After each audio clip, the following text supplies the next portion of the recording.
Hey, it's Rob Weinberg, and on this channel, we empower people to take control of their futures through expert mortgage, real estate, and financial strategies.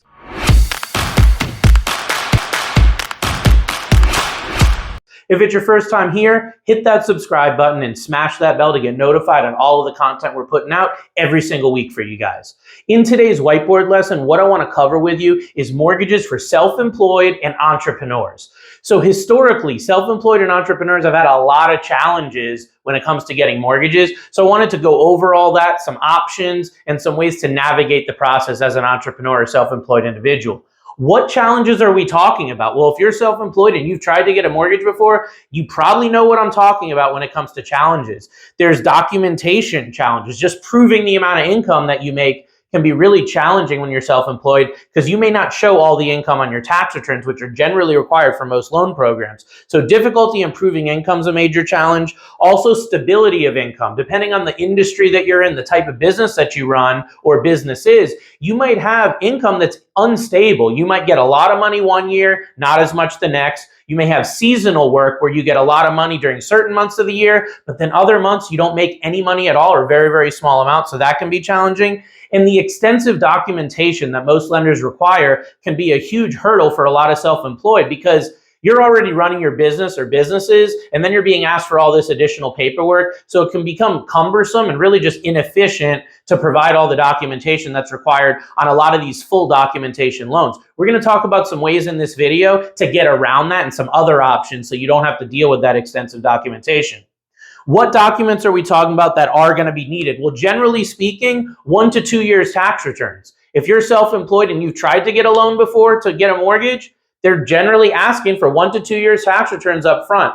Pretty much all the conventional loans and government loan programs, that's what they ask for. Depending on your length of self-employment and the type of business, it's going to be either 1 or 2 years tax returns. So that's the first thing. The next one's going to be profit and loss statements. We'll talk about some of those loans that allow that here in a minute, but profit and loss statements, either last year and or year to date that you can get from your accounting system or from your accountant. That's going to be helpful. Bank statements. If you're doing a bank statement loan, we're going to need between 12 and 24 months of bank statements for your personal and or business in order to qualify your income. And lastly is going to be an appraisal. So an appraisal is not going to be required up front, but it is if you're getting a DSCR, an investor type of loan. We're going to need to get that appraisal as early as we can in the process because instead of verifying your income, we're going to be verifying the income of the property, which is going to be validated using a 1007 report or an income report for the property. So those are the things you're going to be aware of when it comes to documents needed.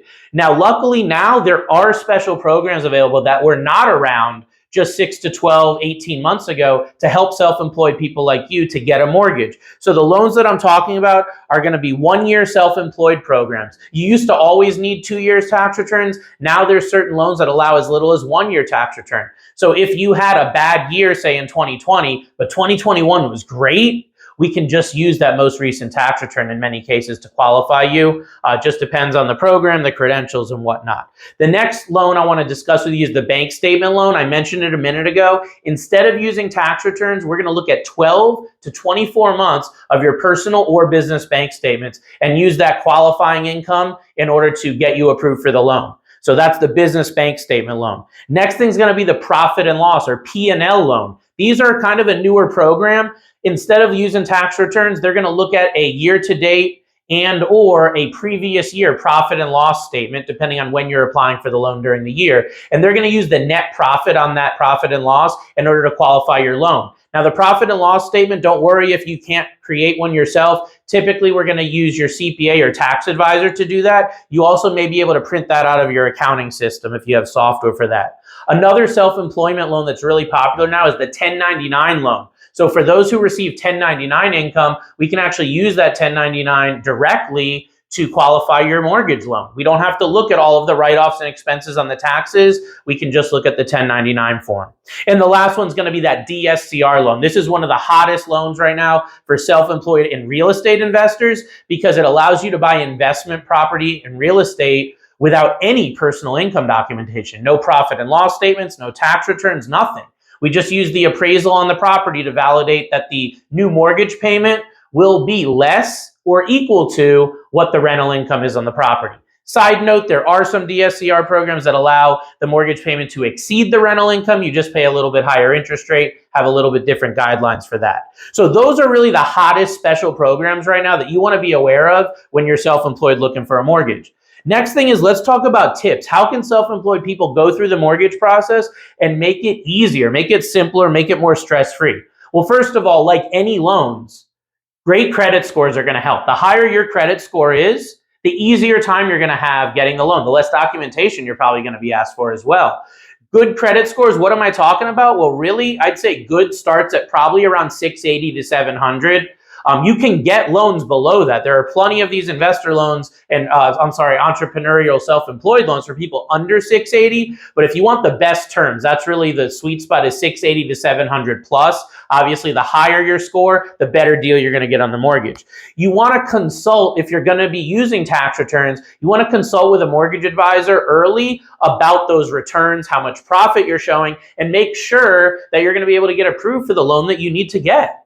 So that can really be helpful around tax time. Just before you pull the trigger and submit to the IRS, it can sometimes be helpful to have your mortgage advisor just review those returns and ensure that there's no red flags or issues that may stop you from qualifying.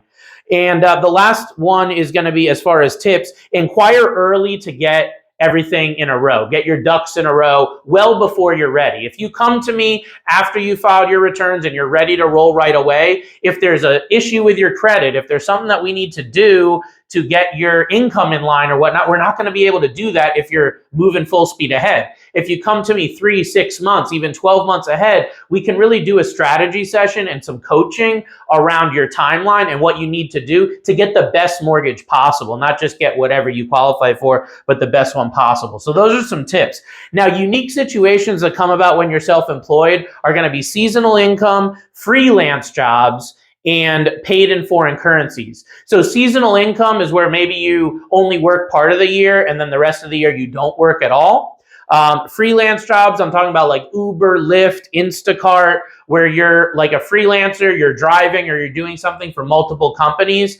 And those can get complicated to get a mortgage, but using some of the programs I mentioned in this whiteboard video, you can get around a lot of those hurdles if you're freelance. And then if you're paid in foreign currencies, that can get really complicated. Maybe you're selling online or doing something, people are paying you in euros or they're paying you in yen or some other currency. That can get a little complicated when it comes to underwriting. So again, some of the programs we've talked about can get around that by not utilizing certain things that will show those foreign currencies. Just makes the process a little bit more streamlined, a little bit less stressful for you. Advice and guidance. So the last thing I want to talk to you guys about is, how do you navigate this? You don't want to do it alone. What you want to do is align yourself with a mortgage advisor that has a specialty of experience dealing with self-employed and entrepreneurial individuals. With all due respect, if you go to just a random mortgage bank or a random bank and ask them for a mortgage being self-employed, they're typically just going to try to fit you in that box of conventional lending or government lending, which always requires those tax returns. So if you're not someone that can show those tax returns with a very strong profit and a reasonable debt to income, then you're not going to be, they're going to tell you no, but technically you can get a mortgage from another source. So that's why you want to make sure you're aligned with a mortgage broker or a mortgage banker that has multiple sources, not just one bank, but multiple sources that they can go to, because some banks only do certain types of loans. I have banks I work with that specialize in P&L loans, bank statement loans, others that specialize in DSCR and those type of loans. So if you only are working with someone that has access to 1 or 2 banks programs, you're not going to get the full breadth of what you could, and you may end up actually getting into the wrong loan program if you get it at all. So I hope that today's lesson has been helpful to you. I hope you found value in the information we're sharing. If you have, go ahead and share this with somebody else that's self-employed or maybe thinking about starting a business and needs to know what's entailed with getting a mortgage. I am licensed in Connecticut, Massachusetts, and Florida, and I do offer personal consultations to my viewers. You can reach me directly to set that up by call, text, or private message, and my direct line is 860-413-3938. As always, I hope this helps, and we'll see you on the next episode. Take care.